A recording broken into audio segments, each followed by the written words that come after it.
Hey, what's up? It's just Nick, and I am here with a true legend today, a powerhouse, Grammy Award winning singer, actress, producer. I am talking about the Ann Nesby. Hello. Hello to you, It's such an beautiful honor lady. to be in your It is presence. absolutely my honor to be here. Oh my God, Yes, I it love you is. so much. Thank Okay, you. because I love me some singers, all right? I grew up in the church, Yes, and when I was coming up, baby, you had to sing, and yes. you were always in that list of singers. So, Thank you. congratulations on all your success and still being here, Thank you. reinventing yourself, you know? Legendary. How That's does what it we have to feel? do. Oh, it is a blessing.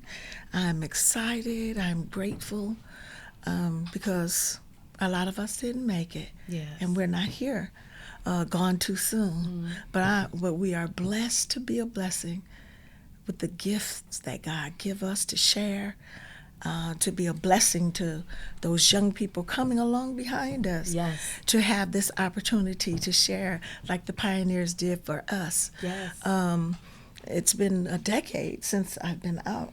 Uh, but I was out doing, extending myself, using the other gifts that God gave me in the arts. I love the arts, film, television, theater, writing, and just an extension of the gifts that God gave me. And this anniversary project, no pun intended, but pun intended, uh, actually is a celebration of the anniversary of my first solo project. Wow. I'm here for you, absolutely. Wow. Yes. Let's take it back. Do you even remember like the early stages of going solo? Because I know you from Sounds of Blackness. Baby, we was singing it in church. Yes. Every holiday, I was just in there. So, how was that transition for you? The transition from Sounds of Blackness to my solo career, it was very different because I had to remember that I couldn't keep looking back anymore because of the big cushion I had with the other 17 that traveled with us.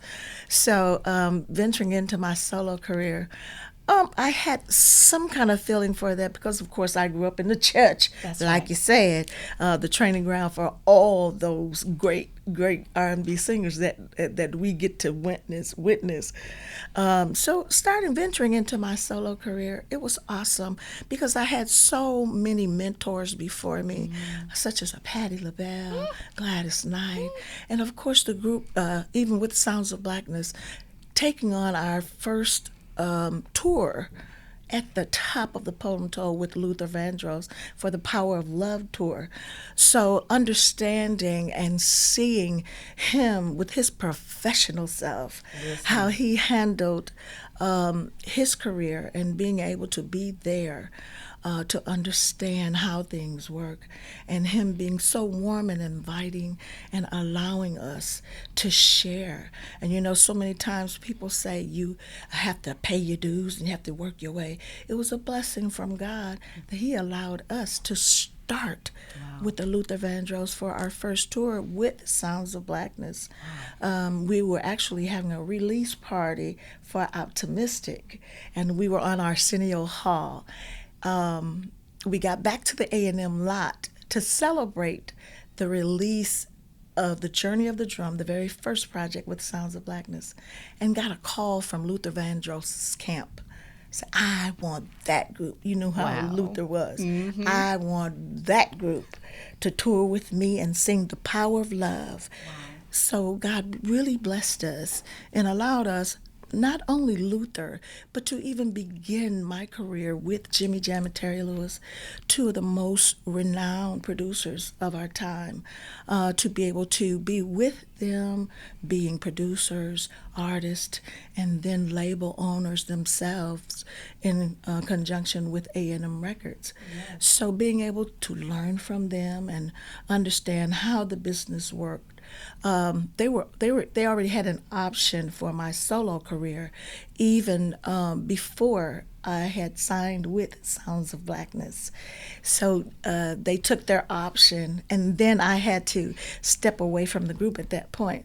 So it was difficult in the beginning, stepping away as the solo artist, because I was still up there, and sometimes looking back and working with people that weren't back there. Oh, And my man. husband, Mr. Timothy Lee, said, "Baby, you gotta stop looking back. You gotta keep looking forward. You out here by yourself." Yes, yes. And look at you today, you know? Yes, thank So God. what was one of the biggest hurdles as a female artist? Because, Yes. Sometimes we call the women the sisters.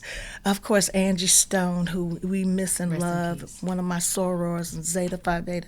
okay. Angie Stone was a dear friend of mine, and Betty Wright was a prayer warrior that covered me and my career. When I first came in, she pulled me to the side. She said, "I will always be here praying for you and covering you, because not only are you a singer, you have an anointing from God, and the devil don't like you, and you have to be covered and understand." And then she gave me some tidbits along the way. Of course, for women, sometimes it can be hard, especially as a writer. Yes. Because you go into sessions, especially if you're green and you don't understand. And sometimes young women coming into the industry, you go in and you write and you think you're getting credited. But if you don't have your business in order, as we know, this is music business. So you have to have your business in order. Get your attorney up front. Yeah. Get your team up front, a manager that knows the business, and work with them. Be around people that you trust and know, not signing things that you don't understand. And being prepared. Anything worth having, you have to work for it and understand. Coming into the business, it's not all glitz and glam, and it's not the finished product that you see that steps out on stage, but having yourself together behind the scenes. So when I get a chance, or if I'm asked to share with young women, that's what I talk about. I love that. I Thank love you. that. Are there any Yes. songs that you wrote that you didn't get the credit for? Well, I would have to say, along the way, when you're green and you're coming into the industry, Yeah. you do it because you love it. Right. So sometimes there are things that get missed in that wake, and then you get an opportunity to talk about it. And when you do, sometimes you're labeled as hard to get along with, and you're labeled as a B. But you have to be able to speak up for yourself and in those situations. And then if your business is right, your business people handle that. That part. And you don't have to go out there and fight with labels and that for your business. Your management does it. So in my case, things that might have happened with me, my management took up for it. And even if I didn't get credited for it, I got paid. She got paid, baby. Where? Cut the check. So you had mentioned that you do give advice to people, and I know you mentioned your mentors. Who were Yes. some of your mentees? This project is a great representation of my especially one of my favorite mentees, R.L. Hugger, from the group Next. Love him. Hi, honey. Oh man, so talented. Yes, he is one of my babies from the Minneapolis community, where my husband and I, Mr. Timothy Lee, we've been together 31 years, and he manages my career, and we work together. Of course, we were a part of the Minneapolis sound of music with Jimmy Jam, Terry Lewis, Prince, and all the time, because Minneapolis was such a small African American community, with Sounds of Blackness even starting in a predominantly white college, Macalester College in St. Paul. It was sort of like a social space for African Americans who were in the arts to come together. But when they started graduating, then they didn't want to leave because that's where they came together. That's where the village was. So Sounds of Blackness moved to a community center that, in fact, used to be the high school that Prince used to go to school, Sabathani, and they named it Sabathani Center for the community. And Sounds of Blackness rose to actually 50 people in that group. Wow. Breaking down to a tour group of 17. But in the community, my husband and I raising our children, our house was that house where all the young people knew that they're safe there. They were going to find prayer there. They were going to find some food there. Okay, and some some good food, love. baby. Yeah, and our boys played football, so sometimes we would have those football players until Monday night after the Friday game. Right. But RL, Tilo, and the group, they were just community singers with a community group. And Tilo was affiliated with the church that we were part of, Macedonia Baptist Church in Minneapolis. And Tilo came and said, Auntie, we got a group and we need somebody to help us. I said, okay, well, let me see what your grades look like. And I said, if you're doing okay in school, then you come by and I'll help you. I'll mentor. They started coming over every other day, and I was feeding my children, cooking for my husband, getting everything done when they came in. Wow. And they were part of our family at that point, and we were blessed to be able to take them to their first showcase. Then the rest was history. Yes, the it Platinum is. Award selling group next. In this situation, this project anniversary, it was like in the Bible, there were lepers that Jesus healed, and then the one came back to bless and to give thanks. Come on with the word. That was my situation with RL. When he heard that I was in the studio with Brian Cook and Darius Hill, I was first working on a solo song that is a part of the album called Lonely. And that's when I found out that Brian was actually RL's producer as well. B flat. B flat. That is my baby. Atlanta So in the proud house. of him. Yes. We were in Birmingham together, and he was Yes. starting up, and I was like, "You are so talented." Absolutely And he said, "I is. think I need to go to Atlanta and really get out there." I said, "Listen, you are going to get booked and be busy because he's so talented." Is he one of the greats? Yes, he is. Well, he Oh. is. He is the reason for this anniversary. He and RL, they came together. RL submitted the first song, "My Man." He said, I like "Auntie, that I want to one. do that song." He said, "I want to do that song because I watch you and Uncle Tim, how he served you and how you served him, and you would have that food ready when he came home and everything was right for him."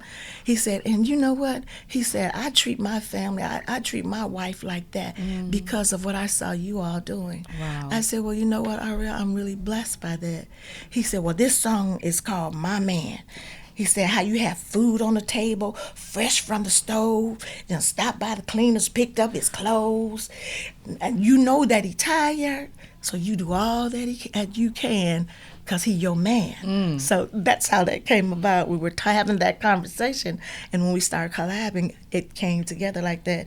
Finished that one song, he said, "Auntie, wait, I got something else." And he just kept doing that. Wow. We would put it down. I would put it down in a couple of days. He'd come back with something else. By the time he got finished, he said, "Auntie, we got to put this together. And you know what we got to do? It can be anniversary."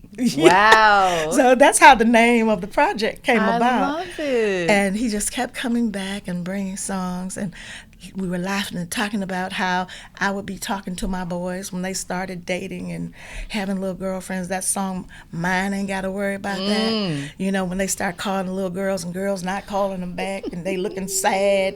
I'm like, "What's wrong with you?" "I was trying to call them." I said, "Well, you see how I treat your daddy? You see how your daddy treat me? Mine ain't got to worry about Come that. on. And if she loves you like you say she do, like she say she do, you shouldn't have to worry about that." You better teach them something, because listen, Yes. we need that reminder. We living in different times, Miss Nesby. We have to be and in people don't cook no more. relationship. So We have to be in that relationship in order to have an anniversary. yes, yes. You've been married 31 years. Absolutely. Congratulations. Thank you. What is one of the keys to a successful marriage? God first. communication, and understanding your partner's need, coming in first as two wholes to join those two wholes to make one. Yes. Because if you come in half, that whole is going to be torn apart, and his pie is going to be torn apart, or your pie is going to be torn apart. You're no longer a whole. So you have to come in like that and understand know when to hold them and know when to fold them. Listen, God first is so important, Yes. because I feel like a lot of people are just in these relationships broken, Absolutely. unhealed, and they have no moral compass. And if you have spirituality, God in your life, That's right. you got that compass. And so I Makes it easy. totally agree. Are you getting this word today? Ms. Nesby didn't come to play, babe. So tell me about the album when it comes out, what people can expect from it, because I know you have done gospel, you have done R&B, you have done everything. Absolutely. So can we expect a little bit of a blend? Listen, I never wanted to pigeonhole myself or be pigeonholed by one genre of music coming from a group like Sounds of Blackness. Yes. Because we were a group that was not pigeonholed and that sang a music of a people. And that's where songs like Optimistic and I Believe came from. But the mission of that group was to sing kind of in the vein and the legacy of Duke Ellington, where he did the music of a people, whether it was R&B, gospel, doo-wop, jazz. So coming from Sounds of Blackness, I knew I was living the best of both worlds. Yes. And having gospel as a root was always my strong point, because I enjoyed and I grew up in Chicago, Illinois, so near to Detroit, watching the Motown Empire. Yes. And so many others like Berry Gordy and Smokey Robinson, and of course Aretha being one of my favorites. Listening to her being a gospel singer first. My father's a pastor, still pastoring, same church 57 years, 91 years old. He sat me down because, ministers would buy C.L. Franklin's projects. Yes. Well, the first project I heard, Aretha was playing and singing for her father. And my dad sat me down. He said, "You see this?" Because we always had music in our home. There was a Yeah. piano there. My father was a quartet singer. His group rehearsed on Mondays. My mother's quartet group rehearsed Come on on. Thursdays. So That I was a could singing house. never escape the music. So just being there and understanding that is what created my style of music, being able to hear that music. Of course, my parents didn't want us Yes. to listen to R&B music because back then it was considered the devil's music. But we would sneak and listen to it as soon as they left for work. 7 Yeah. o'clock in the morning, we were listening to Chicago radio. I think we all. So that is what allowed me to have that, and then having that theatrical background. Yes. Because, Sounds of Blackness was also a theatrical company, which is one of the things that we won our Grammy for, was the Christmas project, The Night Before Christmas, a musical fantasy. The hit Soul Holiday came from that project. We play it every year. It is not Christmas until you play Soul Holiday. Yes, because there yes. is a joy that you Yes. feel that feels so festive Yes. when you hear it. Everybody can't say that. Yes. Like, I know it's Christmas time when I hear that song. I have to hear it. Period. Yeah, thank you Wow. so much. Jamie Lewis gave us that opportunity. My brother, Big Jim Wright, Wow. who's gone on now. I brought him on to Jimmy Jam and Terry Lewis, and he was a part of that team moving forward. God blessed him to go on to be the music director for Mariah Carey. We worked together, and he was my writing partner. And being there with Jam Lewis, my brother and I, we wrote the music for Wow. Patti LaBelle Wow. and for Gladys. So it was really an honor. It was really an honor to be there to do all that. I love that. Listen, you are blessed, honey. Thank you. Shout out to those residual checks that keep flowing in the name of Jesus. Yes, Lord. Baby, Yes, okay, Lord. we got to eat. I love that. So, Sounds of Blackness, what I really loved about the group is that it reflected the times. Like a lot of the music then reflected the times we were in. I feel like we were missing that just a little bit because, you know, we become a vain society where we're just focused on us. And I just wish we can get back to community and things that are relevant to today. I'm really looking forward to this project, honey. Thank and you, you're acting Queen Sugar Atlanta. Like, yes, absolutely. That was a blessing. In fact, I was sitting back watching Queen Sugar. I was like, oh my God, I love this show. I would love to do this show. About a month later, I got a call to come in, and I was only supposed to do one scene. And I got there, and the scene was to come in and be Prosper, who was the elder citizen in the show, to come in and be his caring nurse. And when I got there, Ava DuVernay said the chemistry was so great when I came in the door. And they remembered that everybody else had had a love interest, so they wanted to reflect on people of a certain age having life during that time and relationships where they still live. And that's how I ended up going on for 9 different sessions in Queen Sugar the last season. You would have then killed it. They was like, bring her back, honey. Are you looking to do more of that? Well, I'm always auditioning and, of course, doing film. I just executive produced a documentary for one of our hidden figures, Cyril McSween, who was one of the first Black presidents of New York Life, and also one of the financial secretaries for Dr. King during the Civil Rights era in Chicago. There, he was one of the financial pockets for Reverend Jesse Jackson for Push Coalition, Rainbow, and Push.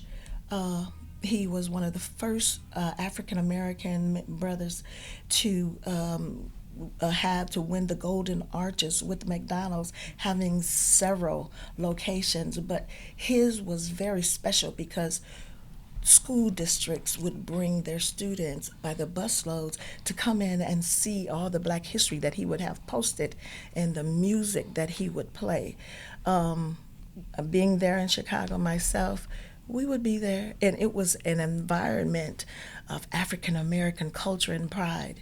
So one of my publishers that's worked with me since he was 20, he got into film, and he was working for New York Life doing voiceovers and that kind of thing. And he told me that he wanted to do this project. So I executive produced and I narrated the film. Come on now. And wrote another song for him for this project. And I thought it was an excellent thing because we know that Cyril McSween was very key in the talks for the Panama Canal treaties. And people had never even known his name. So I felt that it was really important for us to honor and bring forth another hidden figure. I love a good documentary about hidden figures. Absolutely. When does that come out? It's going to be out, I think, next year. Okay. Next year, the full film. It's a short film. It's been accepted in film festivals around the country, and getting great reviews, even by Panama. Been invited over to do all kind of festivals there.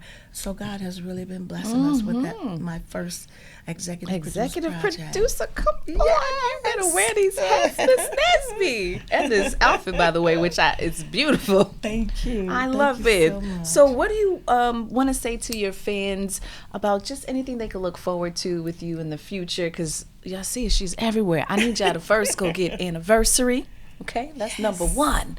And then continue to support her on these films, baby. I love it. Thank you so much. Moving forward, I always hope that my fans, if you're not familiar with what I do, to go back and take a walk back down, starting even from the James Cleveland Gospel Music Workshop of America is where I got my start, starting out with who we now know, Donald Lawrence, to be one of our living gospel legends. I did his first off-Broadway production here in New York at the Village Gate, which was one of my first professional theater compositions. And from there, James Cleveland Gospel Music Workshop, recording with him, because, it's a network for young people wanting to get into the business. Doing that. And then from there, Sounds of Blackness, to do theater. Moving forward with my solo career. I also have a food line that's going into hospitals and prisons, nursing homes, and it's called Anne's Soulful Casserole. Yes, ma'am. And it was the way I fed my children while I was in the studio working. Okay. And I wanted them to have a full basic meal. What's the ingredients? With all the products. If you like black-eyed peas and cornbread, and I also do a veggie virgin. Come on. So it's been kind of taken off, and I'm really excited about that. So I'm just trying to share all the gifts that God has given me. So you need that I'm another blessed mentee. to be a blessing. Absolutely. Put me in that, girl. whatever I can do for the village. I'm so proud of you, and thank you for you. that word, because it really does take a village, and we got to get back to creating that village. We used to do that. It's who we are. Yes, it's who we are. A reminder. It is who we are. Yes. Miss Nesby, I could talk to you all day. I really could. I love it. I appreciate you so much. Anniversary, get her new album. Shout out to your latest single. Shout out to Calvin Richardson. Calvin Richardson. And we worked together and were nominated for a Grammy for his project, the tribute he did to Bobby Womack. Yes. He and I covered the song Patti LaBelle, and Bobby Womack did.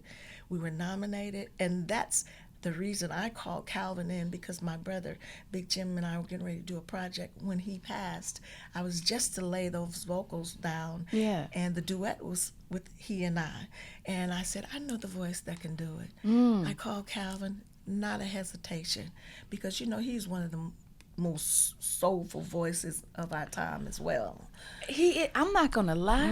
When I heard the song, I said, Miss Nesby done pulled a little something up out of him, because I feel like I heard some runs in there that I ain't heard before. Some grit. I was like, that's Calvin. Come on. Because we talked about how the duet that I did with Al Green. Yes. And how it's in that vein, put it on paper. And people were saying that would never be done. But my husband is persistent. And he kept calling. And when Al Green heard that record, he said, oh, yeah, that's God. And in the beginning of the song, you hear him preaching, the Bible says when a man finds a wife, he finds a good thing. A good thing. They loved it so much. They kept that on the beginning of the song, if you listen to the beginning. So as I talked to Calvin, I told myself, I want to do something like in the vein of that, put it on paper. Because I talked to Lou Rawls when he was alive, being from the Chicago area, and I got a chance to pick his brain. And I said, so what is the key to your longevity? He said, baby, if it ain't broke, don't fix it. He said, whatever you gave your fans to make them fans in the beginning, give them some of that. And then if you want to do something else, do that. But give them what you gave them when they start to love you. Yes.